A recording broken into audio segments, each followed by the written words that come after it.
คุณแม่เคยเป็นไหมคะนั่งรอโทรศัพท์ลูกทั้งวันแต่พอเขาโทรมาแทนที่เราจะบอกว่าแม่คิดถึงเรากลับเผลอประชดออกไปว่านึกว่าลืมแม่ไปแล้วนะเนี่ยหายเงียบไปเลยนะผลลัพธ์เป็นยังไงคะปลายสายเงียบชะงัก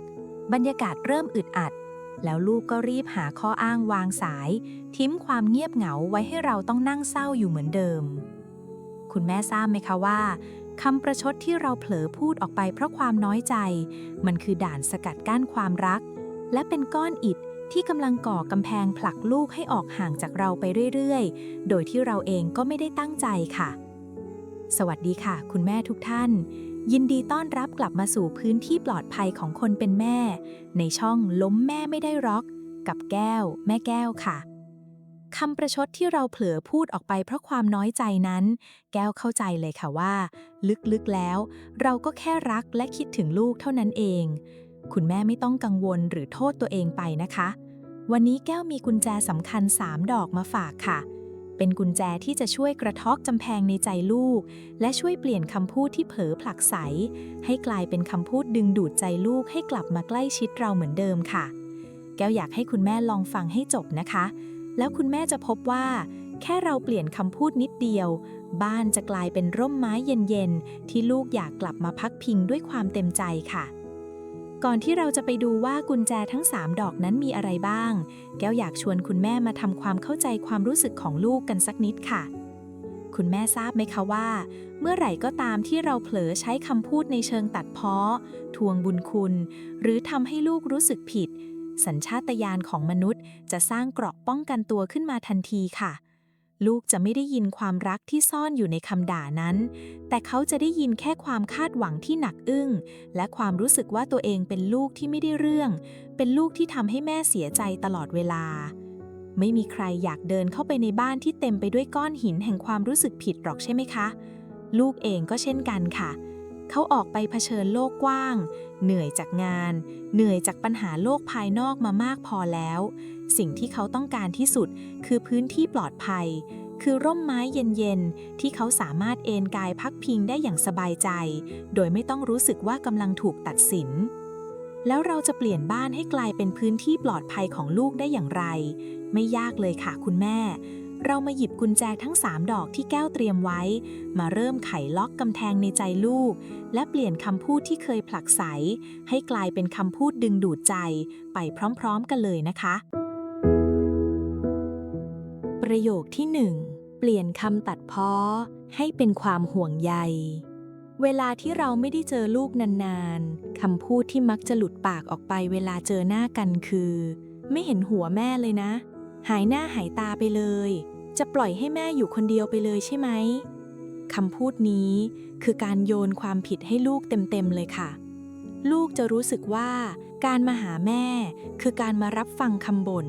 คือหน้าที่ที่ต้องทำเพื่อชดใช้ความผิดไม่ใช่มาเพราะความสุขเรามาเปลี่ยนเมล็ดพันธุ์คำพูดกันใหม่นะคะให้คุณแม่ดึงความรักที่ซ่อนอยู่ข้างในออกมาเป็นคำพูดที่เต็มไปด้วยความห่วงใยค่ะลองพูดด้วยรอยยิ้มว่าทำงานเหนื่อยไหมลูกช่วงนี้เห็นว่ายุ่งแม่ทำของโปรดไว้ให้หนูเต็มเลยนะอยากแวะมาทานเมื่อไหร่ก็บอกแม่นะลูกแม่รอเสมอจ้ะคุณแม่สัมผัสถึงความแตกต่างของพลังงานใน2 ประโยคนี้ไหมคะประโยคใหม่นี้ไม่มีคำตำหนิเจือปนอยู่เลยมันมีแต่ความอบอุ่นมันเป็นการส่งสัญญาณบอกลูกว่าบ้านนี้คือพื้นที่ของความสบายใจแม่เข้าใจความเหนื่อยของหนูและแม่พร้อมจะสนับสนุนหนูเสมอเมื่อลูกได้รับข้อความที่ไร้แรงกดดันแบบนี้หัวใจของเขาจะเบาสบายและเขาจะอยากหาเวลาว่างเพื่อกลับมาหาคุณแม่ด้วยความเต็มใจของเขาเองค่ะประโยคที่ 2เปลี่ยนการประชดประชันให้เป็นการลดทิฐิและขอความช่วยเหลือเวลาที่เราทำอะไรไม่ทันใจลูกหรือเวลาที่เราตามเทคโนโลยีใหม่ๆไม่ทันแล้วลูกเผลอแสดงอาการหงุดหงิดใส่คุณแม่หลายท่านมักจะใช้การประชดเพื่อปกป้องความรู้สึกตัวเองค่ะเรามักจะพูดว่าใช่สิแม่ทำอะไรก็ผิดไปหมดใครจะไปเก่งเหมือนหนูล่ะประโยคนี้คือการใช้ความน่าสงสารมาเป็นอาวุธค่ะ มันทำให้ลูกรู้สึกอึดอัดรู้สึกผิดที่ทำให้แม่เสียใจและสุดท้ายเขาก็จะเลือกที่จะไม่สอนไม่พูดคุยและหลีกเลี่ยงการทำกิจกรรมร่วมกับเราไปเลยค่ะ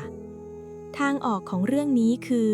การวางหัวโขนเป็นแม่สักครู่ค่ะยอมรับตามตรงว่าเราไม่รู้เปลี่ยนเป็นคำพูดที่อ่อนโยนและยกย่องเขาว่าเรื่องนี้แม่ไม่ค่อยเข้าใจจริงๆลูกมันยากสำหรับแม่จัง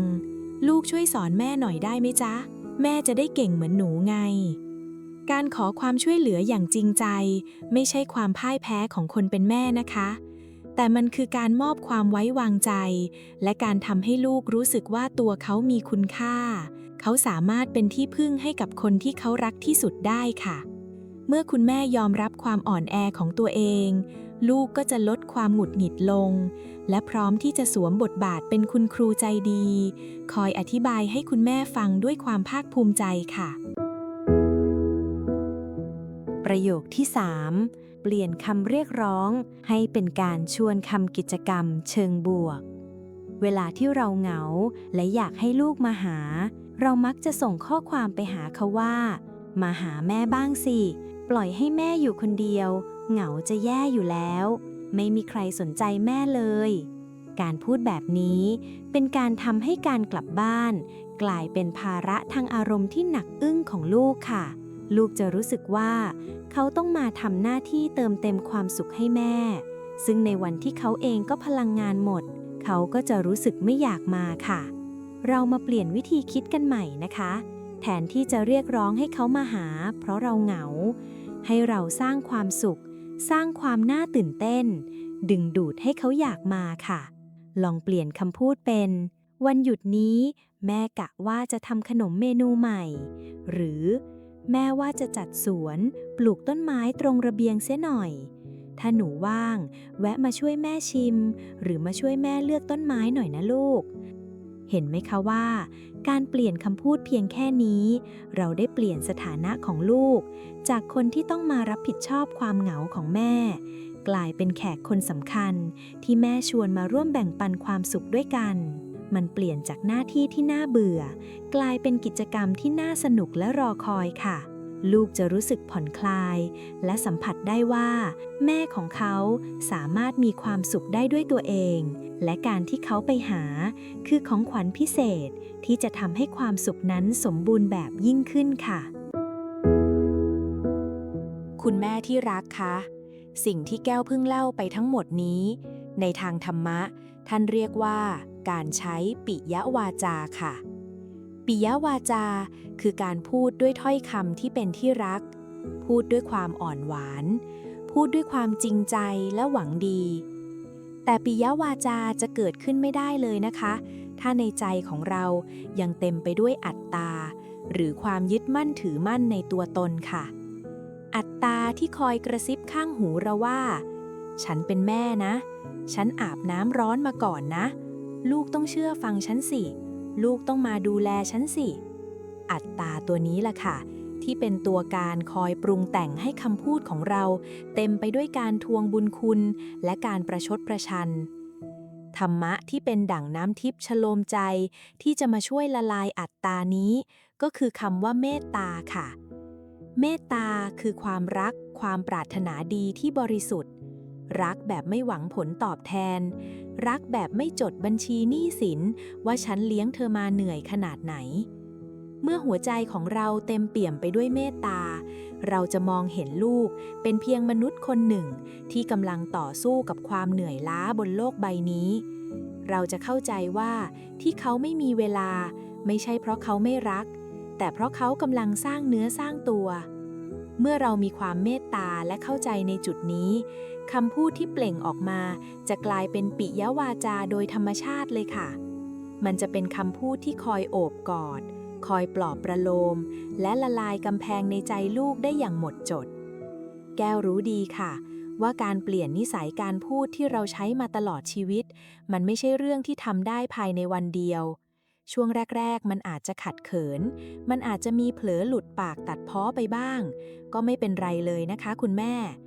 ขอแค่เรามีสติรู้เท่าทันค่อยๆฝึกค่อยๆปรับปรุงไปทีละนิดค่ะ ให้อภัยตัวเองในวันที่เราพลาดแล้วเริ่มใหม่ในวันพรุ่งนี้ แก้วอยากให้คุณแม่มองภาพตัวเองเป็นเหมือนร่มไม้ใหญ่ที่ตั้งตระหง่านอยู่อย่างมั่นคงนะคะ ต้นไม้ใหญ่ไม่เคยต้องตะโกนเรียกร้องให้นกบินมาเกาะ ต้นไม้ใหญ่มีหน้าที่เพียงแค่แผ่กิ่งก้านสาขา สร้างร่มเงาให้เย็นสบาย ผลิตดอกออกผลให้หอมหวาน และเมื่อร่มไม้นี้ร่มเย็นมากพอ นกน้อยที่เหน็ดเหนื่อยจากการบินฝ่าพายุมาทั้งวัน ก็จะบินกลับมาซุกตัวพักพิงใต้ร่มไม้นี้ด้วยความรักและความเต็มใจของมันเองค่ะ คุณแม่ทุกคนมีศักยภาพที่จะเป็นร่มไม้ที่แสนร่มเย็นนั้นได้นะคะ เริ่มต้นง่ายๆที่ปลายลิ้นของเรานี่แหละค่ะ เปลี่ยนคำประชดให้เป็นคำรัก เปลี่ยนคำทวงบุญคุณให้เป็นคำห่วงใย แล้วเราจะพบว่า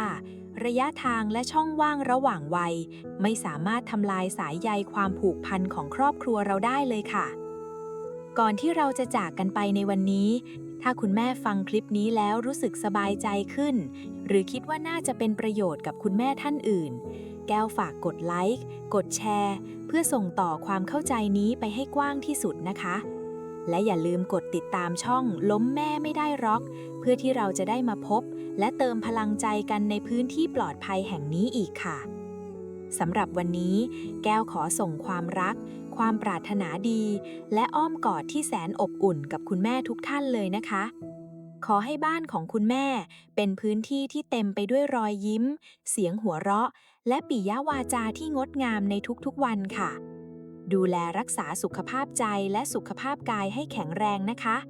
สวัสดีค่ะ